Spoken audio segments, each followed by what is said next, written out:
Hello everyone, my self doctor Himanshu Parashar from Bharat homeopathy. आज इस video में मैं आपको बताने जा रहा हूं, अगर आपको हाइड्रोसील की दिक्कत है या फिर आप हाइड्रोसील का ट्रीटमेंट ले रहे हैं लेकिन अभी तक ठीक नहीं हो पा रहे, तो उसका एक रीज़न ये भी हो सकता है कि आपकी डाइट ठीक नहीं है।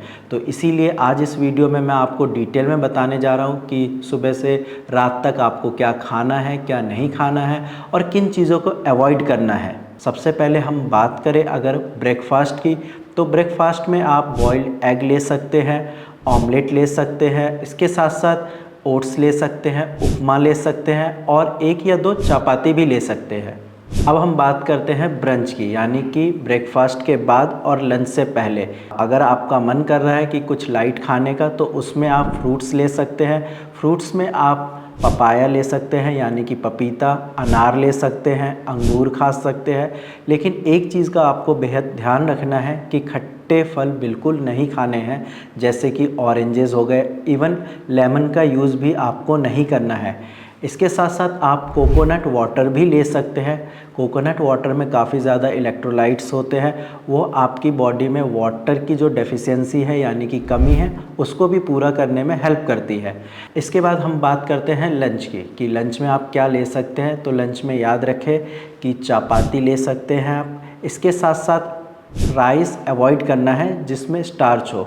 अगर आपको राइस खाने का मन है या फिर आप किसी ऐसे स्टेट से बिलोंग करते हैं जहां राइस के बिना काम नहीं चलता, तो आप स्टार्च फ्री राइस ले सकते हैं और इसके साथ कोई भी दाल ले सकते हैं। साथ में आप सब्ज़ी अगर लेनी है तो ग्रीन लीफी वेजिटेबल्स की ले सकते हैं, जैसे कि पालक हो गया, ब्रोकली ले सकते हैं। अब हम बात करते हैं लंच के बाद स्नैक्स की, यानी कि इवनिंग में आपको क्या खाना है। स्नैक्स में आप कुछ भी ले सकते हैं जो आपका मन करे, बस इतना ध्यान रखना है कि वो स्नैक्स फ्राइड ना हो, बाहर का ना हो या फिर किसी टाइप का जंक फूड ना हो, जैसे कि मैदा से बनी हुई चीज़ें नहीं होनी चाहिए।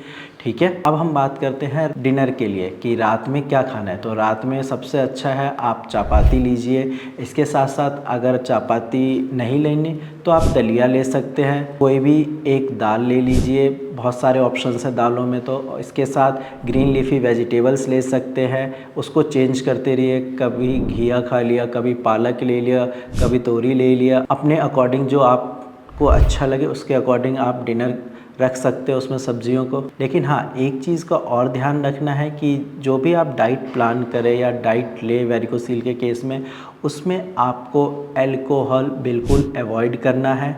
इसके साथ साथ स्मोकिंग भी अवॉइड करनी है और साथ में कोई भी खट्टी चीज़ें नहीं लेनी। मैंने ऊपर बताया है आपको, जैसे कि ऑरेंजेस नहीं लेने, लेमन नहीं लेने। टी या कॉफ़ी अगर आप ले रहे हैं रेगुलर 2 से 3 बार, तो उसको भी कम कर दीजिए या बिल्कुल बंद कर दीजिए।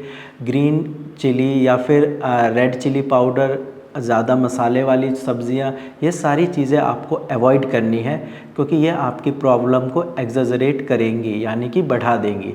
अब कुछ जनरल बातें बता रहा हूँ, इनको भी आप फॉलो कर सकते हैं।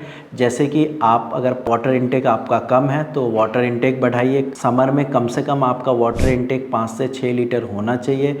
इसके साथ साथ पानी ज़्यादा पीना ज़रूरी है और पानी साफ़ भी होना चाहिए। उसके लिए आप या तो आरओ का पानी लीजिए, या फिर अगर आपके पास आरओ की फैसिलिटी नहीं है तो आप वाटर को बॉईल कर लीजिए और फिर थोड़ी देर उसको रख दीजिए। जब वो ठंडा हो जाए तो आप उसका इंटेक कर सकते हैं।